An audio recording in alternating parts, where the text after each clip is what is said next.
আসসালামু আলাইকুম। স্বাগত জানাচ্ছি আরটিভির জেলার সংবাদে। শুনছিলেন শিরোনাম, আপনাদের সঙ্গে আছি আমি মৌসুমী রহমান। এবারে বিস্তারিত সংবাদ। রেলওয়ের পূর্বাঞ্চলীয় জোনের সিলেট আখাউড়া সেকশনের মৌলভীবাজার অংশে অধিকাংশ ব্রিজই ১০০ বছর পার করেছে। ফলে ব্রিজগুলো যেমন ঝুঁকিপূর্ণ, তেমনি লাইনের বিভিন্ন জয়েন্টের নাট বল্টু ঢিলা এবং ক্লিপগুলো চুরি হতে হতে বিপজ্জনক অবস্থানে এসেছে। এতে নিয়মিত ঘটছে ট্রেন লাইনচ্যুতি সহ ছোট বড় দুর্ঘটনা। মৌলভীবাজার থেকে চৌধুরী ভাস্কর হোমের তথ্যছবিতে জানাচ্ছেন অভি ইসলাম। ১৯১৫ সালে ব্রিটিশ সরকার কমলগঞ্জ উপজেলার ধলই নদীর উপর এই ব্রিজটি নির্মাণ করে। এটি সিলেট আখাউড়া রেলওয়ে সেকশনের ১৮৩ নম্বর ব্রিজ। একে তো পুরাতন, তার উপর এলাকার প্রভাবশালীরা এই ব্রিজের পাশ থেকে অবৈধভাবে বালু উত্তোলনের ফলে ব্রিজটির একটি গার্ডার রয়েছে অত্যন্ত বিপজ্জনক অবস্থায়। একই অবস্থা জেলার শ্রীমঙ্গল বিলাসছড়ার উপর নির্মিত ব্রিজ সহ আরো বেশ কিছু ব্রিজের। খামগুলা চলতেছে, কারণ ক্লিপগুলা কেন দুইটা মারতেছে, কেন একটা মারছে, কোনো জাত ক্লিপ নাই। অন্যদিকে মৌলভীবাজার অংশে প্রায় ৮৫ কিলোমিটার রেলপথের বিভিন্ন স্থানে নেই স্লিপার ও রেলের সংযোগ ক্লিপ। কোথাও কোথাও ভেঙে গেছে স্লিপার। শুধু গেল ২ বছরেই ছোট বড় মিলিয়ে এই অঞ্চলে প্রায় ২০টির মতো ট্রেন দুর্ঘটনা ঘটেছে। লাইনগুলিও লক্ষ্যজকর, প্রায় অ্যাক্সিডেন্ট হচ্ছে। সংস্কার করা হয় না, আর ওই যে সংস্কারের যে তদারকি যে বিষয়টা আছে সেটা মনে হয় হচ্ছে না। এদিকে সেকশনের রেলপথ এবং প্রায় ১৫০টি ব্রিজের মধ্যে অধিকাংশই ১০০ বছর পার করলেও ব্রিজগুলোকে ঝুঁকিপূর্ণ বলতে নারাজ রেল বিভাগ। ট্রেন চলাকালীন সময় যে দুর্ঘটনা ঘটবে সেটা তো কেউ রোধ করতে পারবে না। সেটা একটা পার্টস, সরকারি জিনিস, এটা মালামাল নতুন লাগানো হয়েছে। এটা যদি কোনো কারণে হঠাৎ ভেঙে যেতে পারে, পাইপ নষ্ট হয়ে যেতে পারে, কোনো কারণে অনিয়ম করতে পারে, সেটা তার জন্য তার ব্যবস্থা আছে, সে ব্যবস্থা নেওয়া হবে। ঝুঁকিপূর্ণ এই পথে সমস্যাগুলোকে চিহ্নিত করে সমাধানে কর্তৃপক্ষ দ্রুতই কার্যকর ব্যবস্থা নেবেন, এমনটাই চাওয়া স্থানীয়দের। অভি ইসলাম, টিভি। চট্টগ্রামের স্বামীর দেওয়া আগুনে দগ্ধ স্ত্রী ইয়াসমিনকে চট্টগ্রাম মেডিকেল থেকে ঢাকা মেডিকেলের বার্ন ইউনিটে আনা হয়েছে। তার শরীরে ৪০% বেশি পুড়ে গেছে। তিনি শঙ্কামুক্ত নন বলেও জানান Sheikh Hasina burn and plastic সার্জারির বিভাগ। পারিবারিক বিরোধের জেরে গেল বৃহস্পতিবার রাতে ইয়াসমিনের শরীরে পেট্রোল ঢেলে আগুন দিয়েছিল স্বামী রাফেল। ইয়াসমিনের স্বজনদের অভিযোগ, বিয়ের ৭ বছর ধরে যৌতুকের দাবিতে ইয়াসমিনকে নির্যাতন করে আসছিল স্বামী রাফেল। সবশেষ বৃহস্পতিবার রাতে ঘটায় এই ভয়াবহ ঘটনা।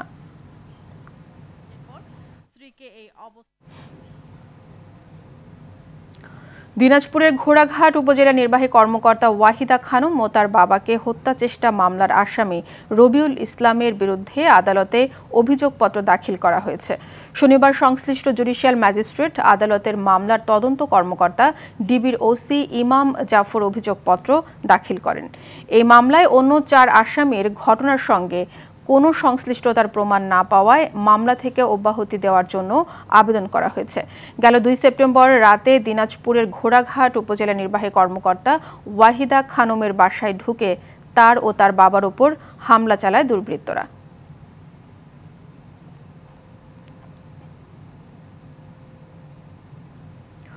বরগুনার আমতলীতে এক কিশোরীকে ধর্ষণের অভিযোগে মনসুর আলী শিকদার নামের এক কবিরাজকে গ্রেপ্তার করেছে র্যাব। শনিবার রাতে অভিযান চালিয়ে র্যাব তাকে গ্রেপ্তার করে। র্যাব ৮-এর বরগুনা পটুয়াখালীর কোম্পানি অধিনায়ক মোহাম্মদ রবিউল ইসলাম জানান, কবিরাজ মনসুর আলী ও ওই কিশোরীর মায়ের কবিরাজে চিকিৎসা করত। এক পর্যায়ে কিশোরীকে প্রেমের ফাঁদে ফেলে চলতি বছরের ২৮শে মার্চ বাড়িতে নিয়ে ২ দিন আটকে রেখে একাধিকবার ধর্ষণ করে। পরবর্তীতে গেল ১৬ই নভেম্বর আবারও সে একই ঘটনা ঘটায়। এ বিষয়ে র্যাবের কাছে অভিযোগ করা হলে শনিবার রাতে মনসুরকে আমতলীর মাজার রোড এলাকা থেকে গ্রেপ্তার করা হয়। এই ঘটনায় মনসুরের বিরুদ্ধে থানায় একটি ধর্ষণ মামলা করা হয়েছে। লালমনিরহাটের বুড়িমারিতে শহীদুন নবী জুয়েলকে পিটিয়ে পুড়িয়ে হত্যার ঘটনায় আবুল কালাম নামের আরও এক আসামিকে গ্রেপ্তার করেছে গোয়েন্দা পুলিশ। শনিবার রাতে তাকে বুড়িমারির বামুনদল এলাকা থেকে গ্রেপ্তার করা হয়। এ নিয়ে দায়ের করা আলাদা ৩ মামলায় ৩৬ জন আসামিকে গ্রেপ্তার করা হয়েছে বলে জানিয়েছেন জেলা গোয়েন্দা পুলিশের ওসি ওমর ফারুক। গেল ২৯শে অক্টোবর কোরআন অবমাননার গুজব ছড়িয়ে শহীদুন নবী জুয়েলকে পিটিয়ে পুড়িয়ে হত্যা করা হয়।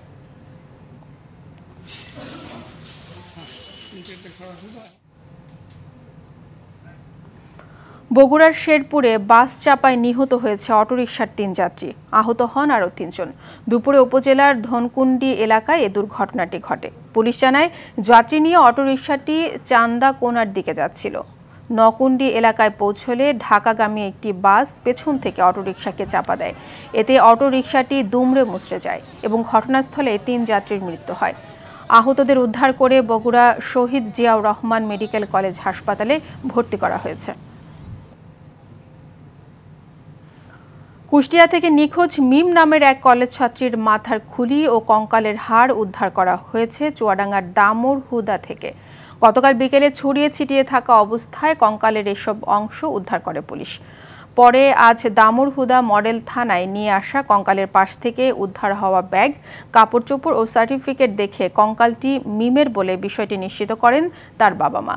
এদিকে অপহরণের ১০ দিন পর সকালে আশুলিয়ায় সোহেল নামের এক যুবকের মরদেহ উদ্ধার করেছে পুলিশ। এ ঘটনায় একজনকে আটক করা হয়েছে। গাজীপুরের শ্রীপুরে এক যুবকের মরদেহ উদ্ধার করা হয়। শ্বশুর বাড়ি থেকে মরদেহ উদ্ধারের ২.৫ মাস পর গাজীপুরের কালিয়াকৈরে পুনরায় ময়নাতদন্তের জন্য শিখা নামের এক গৃহবধূর মরদেহ কবর থেকে তোলা হয়েছে।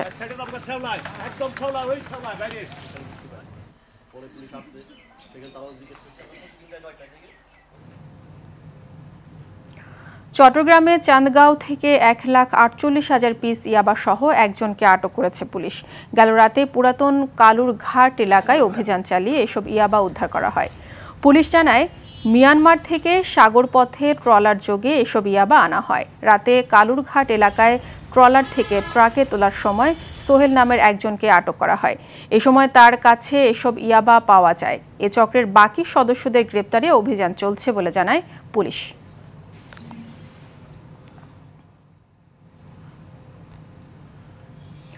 নকল ওষুধসহ ব্যবসায়ীকে আটকের প্রতিবাদে যশোরে ওষুধের দোকান বন্ধ রেখেছে ব্যবসায়ীরা। দোকান বন্ধ থাকায় ভোগান্তিতে পড়েছে সাধারণ মানুষ। ব্যবসায়ীদের অভিযোগ, পুলিশ হয়রানি করতে 2 ব্যবসায়ীকে আটক করেছে। আর পুলিশ বলছে, তাদের কাছ থেকে নকল ওষুধ পাওয়ায় তাদের আটক করা হয়েছে। এদিকে পটুয়াখালীর কলাপাড়া পৌর শহরের বিভিন্ন ওষুধ ফার্মেসিতে অভিযান চালিয়েছে ভ্রাম্যমাণ আদালত।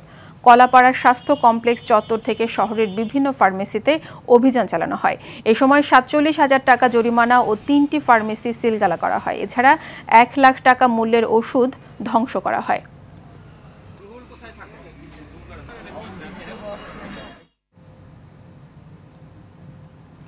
কিশোরগঞ্জের কুলিয়ারচরে মসজিদের ইমাম মোহাম্মদ খোকন হত্যা মামলায় মনা আক্তারকে যাবজ্জীবন ও অপর আসামি মনির হোসেনকে 7 বছরের কারাদণ্ড দিয়েছেন আদালত। এছাড়া 2 জনকে অর্থদণ্ড দেওয়া হয়। সকালে কিশোরগঞ্জের অতিরিক্ত জেলা ও দায়রা জজ মোহাম্মদ আব্দুর রহিম এই রায় দেন। এ সময় আসামিরা আদালতে উপস্থিত ছিলেন। সদর উপজেলার উসমানপুর গ্রামের একটি মসজিদে ইমামতি করতেন খোকন। 2016 সালের 15ই আগস্ট রাতে ওই এলাকার একটি জমিতে খোকনের বস্তাবন্দি মরদেহ পাওয়া যায়। এই ঘটনায় হত্যা মামলা দায়ের হলে 2 আসামিকে গ্রেপ্তার করে পুলিশ। পরে আদালতে হত্যার কথা স্বীকার করেন ময়না ও মনির।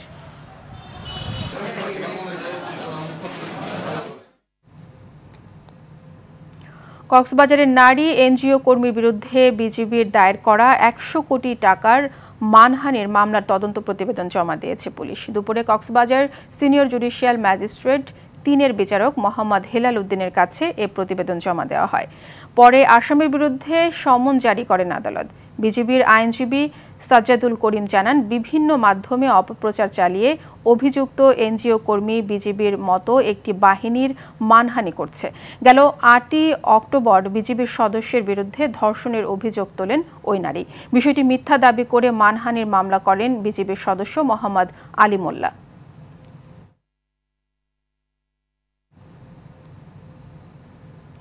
দেশের মিলাররা সরকারকে চাল দিতে ব্যর্থ হলে বিদেশ থেকে চাল আমদানি করা হবে বলে উল্লেখ করে খাদ্যমন্ত্রী সাধন চন্দ্র মজুমদার বলেছেন, সরকারিভাবে ধান চালের দাম বেঁধে দেওয়ার সুফল পাচ্ছে কৃষক ও ভোক্তারা। সকালে নওগাঁর সাপাহার আমন ধান সংগ্রহের উদ্বোধনী অনুষ্ঠানে তিনি এসব কথা বলেন। এ সময় জেলা খাদ্য নিয়ন্ত্রক GM ফারুক হোসেন, পাটোয়ারি সাপাহার উপজেলা চেয়ারম্যান শাহজাহান আলী মণ্ডল, উপজেলা নির্বাহী অফিসার কল্যাণ চৌধুরী সহ আরও অনেকে উপস্থিত ছিলেন।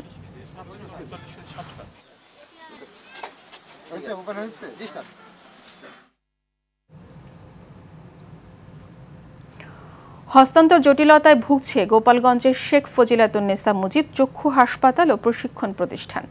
নির্মাণ ত্রুটির অভিযোগ তুলে হাসপাতাল কর্তৃপক্ষ প্রতিষ্ঠানটি বুঝে নিচ্ছে না, আর নির্মাণ বাস্তবায়নকারী সংস্থা গণপূর্ত বিভাগ বিষয়টি অস্বীকার করছে। গোপালগঞ্জ প্রতিনিধি আব্দুল্লাহ আল মামুনের তথ্যচিত্রে দীপ্তচন্দ্র পালের রিপোর্ট। গোপালগঞ্জের ঘোনাপাড়া এলাকায় 15 একর জায়গায় প্রতিষ্ঠিত শেখ ফজিলাতুন্নেসা মুজিব চক্ষু হাসপাতাল। প্রধানমন্ত্রী শেখ হাসিনা 2016 সালের এপ্রিলে 143 কোটি 99 লাখ টাকা ব্যয়ে তার মায়ের নামে এই প্রতিষ্ঠানটি উদ্বোধন করেন। অভিযোগ আছে পরিচালক সাইফুদ্দিন আহমেদ নির্মাণ ত্রুটির দোহাই দিয়ে নিজের সুবিধার জন্যই প্রতিষ্ঠানটি গ্রহণ করছেন না এবং নিয়ম বহির্ভূতভাবে তিনি সহ অনেকেই সেখানকার সরকারি আবাসন সুবিধা ভোগ করছেন। আমি এর ভিতরে থেকে যা হয় স্যারদের রান্না করি। একটা ফ্যামিলি একটা নার্স উঠেছে ডাইরেক্টর স্যারের সাথে অনেক করি তারপরে অনেক দূর বাসা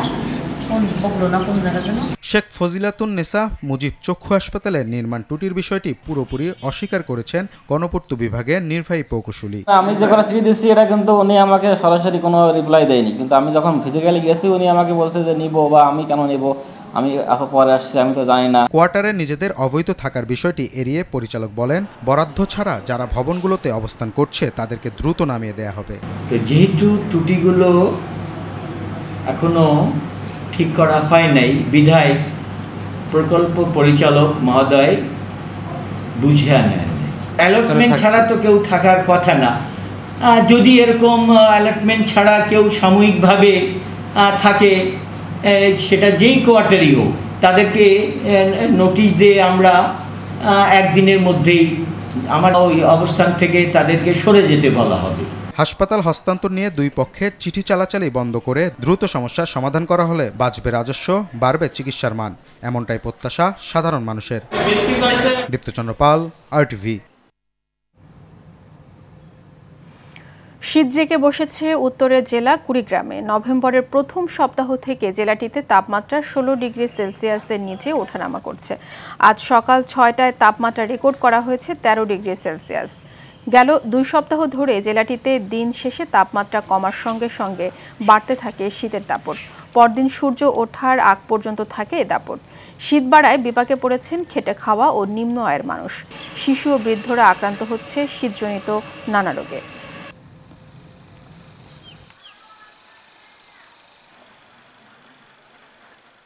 দর্শক, করোনা ভাইরাস নিয়ে আতঙ্কিত হবেন না, সতর্ক হন, নিজে পরিচ্ছন্ন থাকুন, অন্যকে সচেতন করুন। এই সংকট মুহূর্তে প্রয়োজনীয় সব তথ্য নিয়ে আপনাদের পাশে আছে RTV। জেলার সংবাদ এই পর্যন্তই। RTV সবশেষ সংবাদ জানতে যে কোনো মোবাইল ফোন থেকে 2414 নম্বরে ডায়াল করুন। আর মোবাইল ফোনের সংবাদ দেখতে অ্যাপ স্টোর, গুগল প্লে বা উইন্ডোজ স্টোর থেকে ডাউনলোড করুন RTV অ্যাপস। এছাড়াও তাৎক্ষণিক ও বিনোদন সংবাদ জানতে বিশ্বের যে কোনো প্রান্ত থেকে ভিজিট করুন rtvonline.com, facebook.com/rtvonline ও youtube.com/rtvdigitals। এখন থেকে RTVর সব বিনোদনমূলক অনুষ্ঠান দেখতে পারবেন RTV প্লাসে। এতক্ষণ সাথে থাকার জন্য সবাইকে ধন্যবাদ।